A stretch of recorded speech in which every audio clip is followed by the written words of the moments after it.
Voice of ഗുരുവിൻ്റെ ഒരു പുതിയ അധ്യായത്തിലേക്ക് എല്ലാവർക്കും സ്നേഹസ്വാഗതം. ഞാൻ അഞ്ജന ബിജു. ഓം ശ്രീനാരായണ പരമഗുരവേ നമഃ.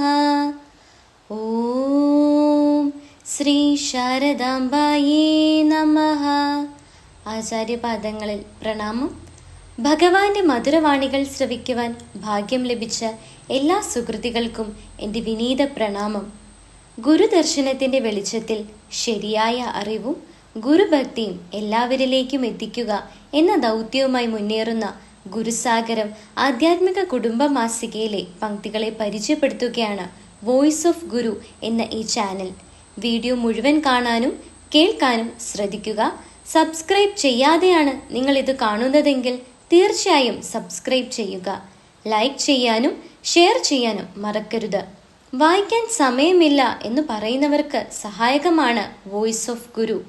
ജോലികൾക്കിടയിലും വിശ്രമവേളകളിലും മാസിക വായിച്ചു കേൾക്കാൻ അവസരമൊരുക്കുകയാണ് ഞങ്ങളിവിടെ.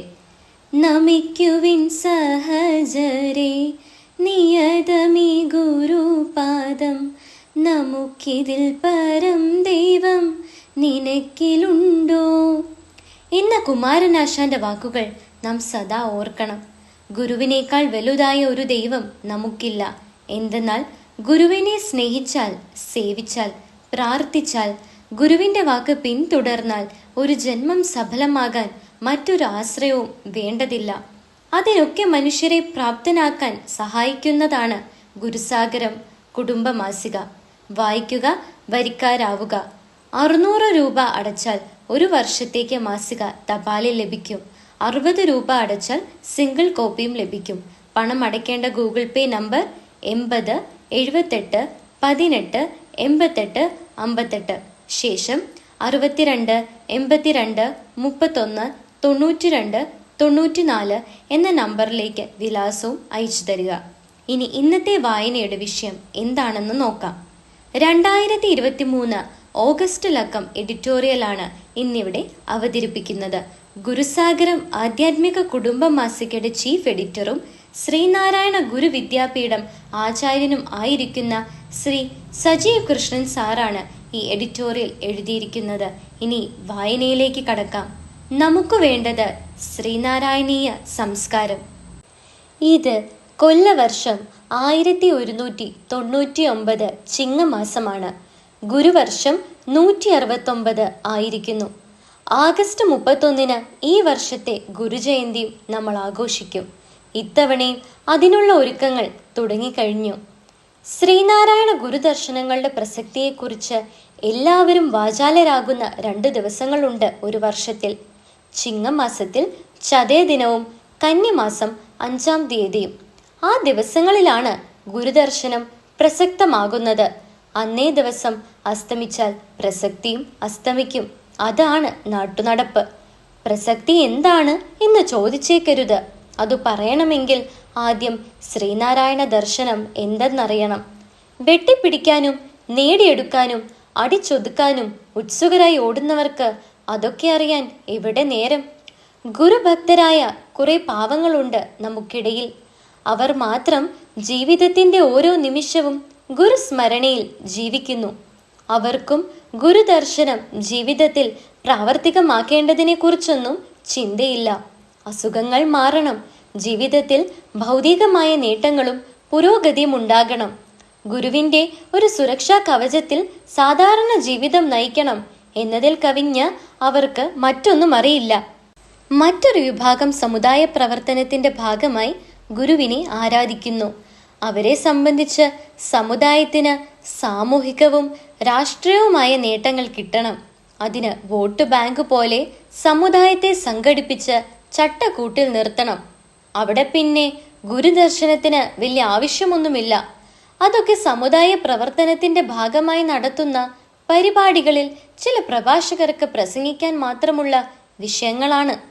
ഗുരു സ്ഥാപിച്ച ധർമ്മസ്ഥാപനങ്ങളുടെയും വിദ്യാലയങ്ങളുടെയും നടത്തിപ്പിനായി ജീവിതം ചെലവിടുന്ന ഒരു വിഭാഗം ആളുകളുണ്ട്.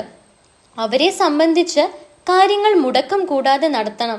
അതിന് കാലു പിടിക്കേണ്ടിടത്ത് അങ്ങനെ ചെയ്യണം, വിട്ടുവീഴ്ച ചെയ്യേണ്ടിടത്ത് അതു ചെയ്യണം, മസിൽ കാണിക്കേണ്ടിടത്ത് അതും നിർവഹിക്കണം. ഇതിനൊക്കെ സമയം തികയൂ. അതിനാൽ അവിടെയും ഗുരുദർശനം നിശബ്ദമാണ്. ഇതൊന്നുമല്ലാത്ത വിഭാഗം ജനങ്ങളുണ്ട്. അവരെ സംബന്ധിച്ച് ഗുരു എന്നത് എന്നോ വന്ന് കുറെ പരിഷ്കരണങ്ങളൊക്കെ നടത്തി ക്ഷേത്രങ്ങൾ നിർമ്മിച്ച് സ്കൂൾ നിർമ്മിച്ച് ഇരവരെ സംഘടിപ്പിച്ചു. അങ്ങനെ സാമൂഹിക പരിഷ്കരണം നടത്തിയ ചിലരിൽ ഒരാളാണ്. ചരിത്രകാരന്മാർക്ക് അധികം മെനക്കെട്ട് പഠിക്കാനോ ഗവേഷണം നടത്താനോ താല്പര്യമില്ലാത്തൊരു വിഷയമാണ് ഗുരു. ഗുരുവിനെ കുറിച്ച് കേട്ടുകേഴ്വികൾ എഴുതി വെക്കുന്നതിലാണ് അവരുടെ വാസന. മറ്റൊരു കൂട്ടർ ഗുരുവിനെ കുറിച്ച് ഇങ്ങനെ എഴുതി കൂട്ടുന്നു. ഇങ്ങനെ പോകുന്ന സമൂഹത്തിൽ പിന്നെ എങ്ങനെയാണ് ഗുരുദർശനത്തിന് പ്രസക്തി ഉണ്ടെന്ന് ചതയ സമ്മേളനത്തിലും മഹാസമാധി സമ്മേളനത്തിലും ഉദ്ഘോഷിക്കുന്നത് എന്ന് മാത്രം ചോദിച്ചേക്കരുത്. അങ്ങനെയൊക്കെ പ്രസംഗിക്കുക എന്നതും ഒരു നാട്ടുനടപ്പായി മാറിക്കഴിഞ്ഞിരിക്കുന്നു. തൊട്ടുകൂടാത്തവർ, തീണ്ടിക്കൂടാത്തവർ, ദൃഷ്ടിയിൽപ്പെട്ടാലും ദോഷമുള്ളോർ എന്ന് ആശാൻ എഴുതിയ ദുരവസ്ഥയൊക്കെ മാറി. സമൂഹം ജനാധിപത്യത്തിലും ഭരണഘടനാ പിൻബലത്തിലും സമത്വവും വ്യക്തി സ്വാതന്ത്ര്യവുമൊക്കെ നേടിക്കഴിഞ്ഞു. ഇനി കഴിഞ്ഞതെല്ലാം ചരിത്രം മാത്രമാണ്. എന്നാൽ അതൊന്നും അങ്ങനെ വിട്ടുകളയാൻ ഒരുക്കമല്ലാത്തവർ ഏറെയുണ്ട്. അവരെ സംബന്ധിച്ച് ഇന്നും ജാതിപ്പോരുണ്ട്. അവർ തമ്മിൽ അതിന്റെ പേരിൽ മനുഷ്യനെ വിഘടിപ്പിച്ചുകൊണ്ടേയിരിക്കുന്നു. ഈ നിഴൽ യുദ്ധത്തിനകത്ത് കുടുങ്ങിക്കിടന്ന ഒരു വില മതിയാത്ത വിളക്കാണ് ഗുരുദർശനം. അതേക്കുറിച്ച് ചിന്തിക്കേണ്ടുന്ന എല്ലാ അവസരങ്ങളും ഈ ജാതി വർത്തമാനക്കാർ ആളുകളെ വികാരം കയറ്റാനായി പഴയ ജാതിക്കഥകൾ പറഞ്ഞ് ദുർവിനിയോഗം ചെയ്യും. ഒടുവിൽ ഗുരു എന്നത് ഇങ്ങനെയൊരു ജാതി യുദ്ധത്തിൽ ഒരു വിഭാഗത്തെ നയിച്ച സമുദായ നേതാവായി അവശേഷിക്കുന്നു. ആ ചിത്രമാണ് ഗുരുവിനെ കുറിച്ച് കഴിഞ്ഞ ദശാബ്ദങ്ങൾ അത്രയും കേരളം സൂക്ഷിച്ചു വെച്ചിരിക്കുന്നത്. സത്യം എന്താണ്? മനുഷ്യൻ മനുഷ്യനെ മനുഷ്യനായി കാണാൻ കഴിയാത്ത വിധം ബുദ്ധിയിൽ മൂടിക്കിടന്ന മാറാലെ നീക്കം ചെയ്തുകൊണ്ട് ഭേദചിന്തയില്ലാതാക്കാൻ ഒരു പക്ഷവും ചേരാതെ സത്യദർശനത്തിൽ നിന്നുകൊണ്ട് ഒരു ദൈവിക മധ്യസ്ഥനായി പ്രവർത്തിച്ചു. ഗുരു എന്നതാണ് സത്യം. അജ്ഞതയാണ് ജാതിയുണ്ടെന്നും ജാതിഭേദമുണ്ടെന്നും തോന്നുന്ന വികാരത്തിന്റെ കാരണം. ഇവിടെ ദളിതനും സവർണനുമില്ല, മനുഷ്യൻ മാത്രമേ ഉള്ളൂ എന്ന സത്യമാണ് ഗുരു ഉയർത്തിപ്പിടിച്ചത്. എല്ലാ വിഭാഗത്തിലും ജനിച്ച വിദ്യാസമ്പന്നർ ഗുരുവിന്റെ ആ ആഹ്വാനം കേട്ടുണർന്നു. അവർ ഉറങ്ങിക്കിടക്കുന്ന തങ്ങളുടെ സഹവാസികളെ വിളിച്ചുണർത്തി. അതാണ് കേരള നവോത്ഥാനം. ഇതിൽ എവിടെയാണ് ഗുരു സമുദായ നേതാവും സമുദായ ആചാര്യനുമാകുന്നത്? ഗുരു വിളിച്ചുണർത്തിയപ്പോൾ ഉണർന്നത് ഇഴവർ മാത്രമാണോ? അല്ല, നമ്പൂതിരിയും നായരും പുലയനും പറയനുമൊക്കെ ഉണർന്നു. എല്ലാവരും വിദ്യാഭ്യാസത്തിന്റെ മഹത്വത്തെ അംഗീകരിച്ചു.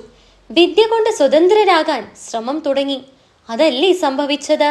അപ്പോൾ അങ്ങനെയൊരു മധ്യസ്ഥനായി എത്തിയ ദൈവപുരുഷൻ എന്തിനു വേണ്ടിയാണ് തങ്ങളെ വിളിച്ചുണർത്തിയത് എന്ന് ഇവിടെ ഇപ്പോഴും നമ്പൂതിരിയാണ്, നായരാണ്, ഇഴവനാണ്, പുലയനാണ് എന്നൊക്കെ ധരിച്ചു നടക്കുന്നവർ ചിന്തിച്ചിട്ടുണ്ടോ?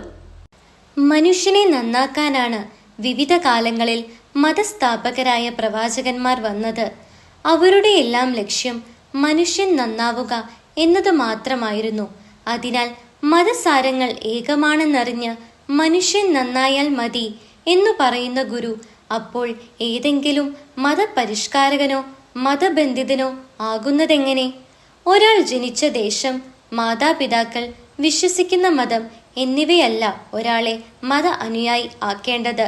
നമ്പൂതിരിമാരെല്ലാം ബ്രാഹ്മണനാണെന്നോ ഈഴവരെല്ലാം ശ്രീനാരായണീയരാണെന്നോ പറയും പോലെ അർത്ഥശൂന്യമാണത്. ഗുരു നിലവിലുള്ള ഒരു മതത്തിലും ചേർന്നില്ല. സർവസംഘ പരിത്യാഗം എന്നാൽ മതവും കൂടി ഉപേക്ഷിക്കലാണ്. അതു ചെയ്തിട്ടാണ് തപസ്സിനു പോയത്. ഭേദചിന്തയില്ലാത്ത സത്യത്തിൽ ലയിച്ച് തപസ്സുണർന്നയാൾക്ക് പിന്നെ എന്ത് ജാതി, എന്തു മതം? മതം പിന്നെ സത്യദർശിക്ക് പ്രമാണമല്ല. എല്ലാ മതങ്ങളും ആ സത്യദർശിയെ പ്രമാണമാക്കേണ്ടതാണ്. ഇതൊക്കെ എത്ര പറഞ്ഞാലും എഴുതിയാലും വകവയ്ക്കില്ല ഇവിടെയുള്ളവർ. അങ്ങനെ പരമാവധി കാലം ആളുകളെ മതം പറഞ്ഞ് ജാതി പറഞ്ഞും വേർതിരിച്ചു നിർത്തി അധികാരത്തിലിരിക്കണം.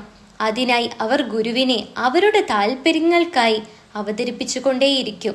അങ്ങനെയാണ് രാഷ്ട്രീയവും മതവും ജാതി സംഘടനകളും ഉലരുന്നതും അതിൻ്റെ നേതാക്കൾ തടിച്ചു കൊഴുക്കുന്നതും. ജനത്തിന് സത്യമറിയാൻ താല്പര്യമില്ല.